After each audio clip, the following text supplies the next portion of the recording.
ইসলাম কান্না করতেছে কেন? ভালো লাগতেছিল না।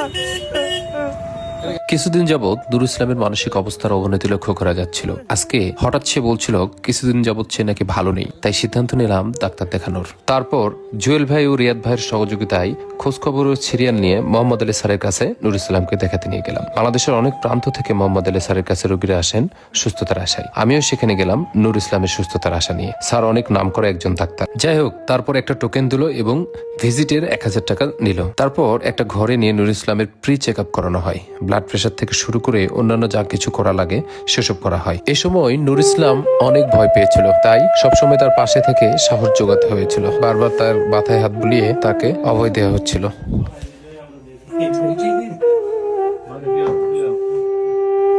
তারপর স্যারের চেম্বারে আমরা ঢুকি এবং স্যারের সামনে তার সমস্যার কথা খুলে বলি। স্যার যথেষ্ট আন্তরিক ছিল এবং যাবতীয় ঘটনা শুনে স্যার আমাদের 5টির মতো ওষুধ প্রেসক্রাইব করে। তারপর স্যার নুর ইসলামকে ভালোবেসে তার ভিজিট মাফ করে, ফলে জমা দেওয়া টাকা আবার ফেরত দেওয়া হয়। কি করে দিল স্যার? তোমার টাকাই নিল না।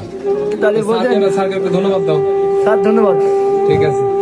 তারপর আমরা স্যারের চেম্বার থেকে বেরিয়ে আসলাম এবং নুর ইসলামকে নিয়ে আমি আমার পরিচিত ঔষধের দোকানে চলে আসলাম। সেখানকার সবাই নুর ইসলামকে মোটামুটি চেনে এবং সবাই নুর ইসলামকে অনেক ভালোবাসে। তারপর আমি তাদেরকে নুর ইসলামের প্রেসক্রিপশন দিলাম এবং যাবতীয় 1 মাসের ঔষধ দিতে বললাম। ঔষধ কেনা দেখে নুর ইসলাম অনেক খুশি হয়েছিল এবং তার ভিতরে অনেক ভালো লাগা কাজ করছিল, সেটা তার চেহারায় ফুটে উঠছিল। ফলে দোকানদার থেকে শুরু করে সেখানে উপস্থিত সবাই নুর ইসলামকে নিয়ে অনেক আনন্দ মুখর একটা পরিবেশ তৈরি করছিল এবং সেটি দেখতেও ভালো লাগছিল এবং দোকানদাররাও সেটা এনজয় করতেছিল। সবাই আমরা এনজয় করতেছিলাম। তারপর তারা একে একে সব ওষুধগুলোই ঠিক মতো নিয়ে আসলো এবং আমাদেরকে বুঝিয়ে দিল। তারপর আমি দোকানদারকে বলি ওষুধের গায়ে কেঁচি দিয়ে কেটে মার্ক করে দিতে, যাতে সহজেই বুঝতে পারে কোন সময় কোন ওষুধগুলো খেতে হবে, এবং আমার কথা মতো দোকানদারও সেটি করে দেয়। এবং সবশেষে নুর ইসলামের ওষুধের যাবতীয় টাকা আমি দোকানদারকে বুঝিয়ে দিই এবং বুঝিয়ে দেওয়া শেষে ওষুধগুলো নিয়ে নুর ইসলামের হাতে তুলে দিই এবং তাকে ভালোভাবে বুঝাই যাতে সে নিয়মিত ওষুধগুলো সেবন করে, এবং নুর ইসলামও আমাকে আশ্বস্ত করে যে সে নিয়মিত ওষুধগুলো সেবন করবে। তারপর আমি নুর ইসলামের ভাইকে ফোন দিই এবং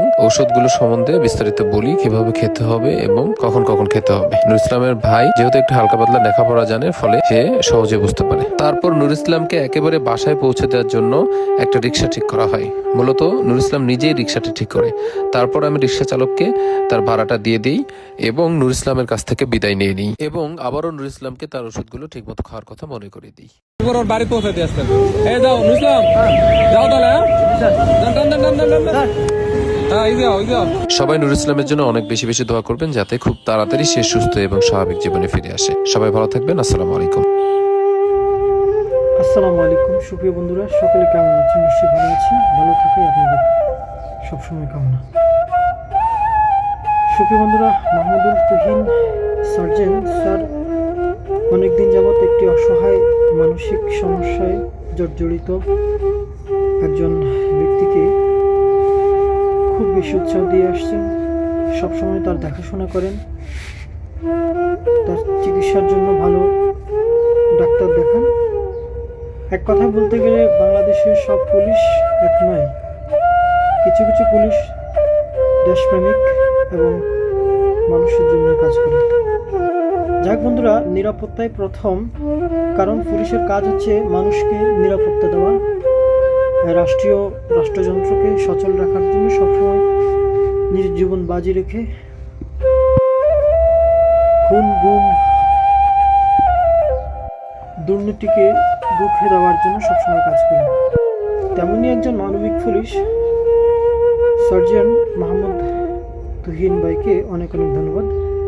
নুর ইসলামকে অনেক বেশি সহযোগিতা করার জন্য, সবসময় সহযোগিতার হাত বাড়িয়ে দেওয়ার জন্য। অবাক করা বিষয়, নুর ইসলাম এতটা মানসিকভাবে অসুস্থ থাকার পরেও সার্জন মোহাম্মদ তুহিন যেভাবে ওনাকে সহযোগিতা করেছেন, উৎসাহ দিয়েছেন, এজন্য ওনাকে অনেক অনেক ধন্যবাদ। আমি সবসময় নুর ইসলামের ভিডিওগুলো দেখি, খুব সুন্দর লাগে যখন বলে, স্যার যখন বলে ইজি হও ইজি হও, এই জিনিসটা শুনে আমার অনেক বেশি ভালো লাগে। আসলে ভালো লাগারই কথা। একটা মানসিকভাবে বিকারগ্রস্ত একটি মানুষকে যেভাবে উৎসাহ দিয়ে আসছেন, একটি স্বাভাবিক জীবনে ফিরিয়ে আনার জন্য চেষ্টা করছেন, আসলে অনেক অনেক ধন্যবাদ জানাতে হয় এরকম মহান ব্যক্তিবর্গদের। অবশ্যই নুর ইসলাম বিনা পয়সায় ট্রাফিকের কাজ করে যাচ্ছেন। উনি কিন্তু সরকারি লোক না, উনি ট্রাফিকের কাজ করে যাচ্ছেন। সবসময় স্যার নুর ইসলামের খবর রাখেন, খোঁজ খবর নেন, ভালো মন্দ দেখাশোনা করেন। আসলে এটাই মানুষের পরিচয়। স্যারের জন্য অনেক অনেক শুভকামনা। স্যারকে স্যালুট, যেমন একটি মহান ব্যক্তিত্ব এবং নুর ইসলামের প্রতি উদারতার হাত বাড়িয়ে দেওয়ার জন্য স্যারকে অনেক অনেক ধন্যবাদ। এই ভিডিওটা আসতেছে নুর ইসলামের ভিডিওর সাথে সাথে আপনারা দেখবেন। আমি বিশ্বাস করি আপনারা যখন দেখবেন তখন আপনারাও এই ধরনের কাজে আরও বেশি উদ্বুদ্ধ হবেন। নুর ইসলাম জীবনটাকে সহজ, সুন্দর, স্বাভাবিক করার জন্য স্যারের যে চেষ্টা, স্যার সবসময় অব্যাহত রাখছেন। দেশের সকল মানুষের প্রতি বার্তা, সবাই নুর ইসলামের জন্য দোয়া করবেন, নুর ইসলামের জন্য সুন্দর একটি স্বাভাবিক জীবন ফিরে আসে।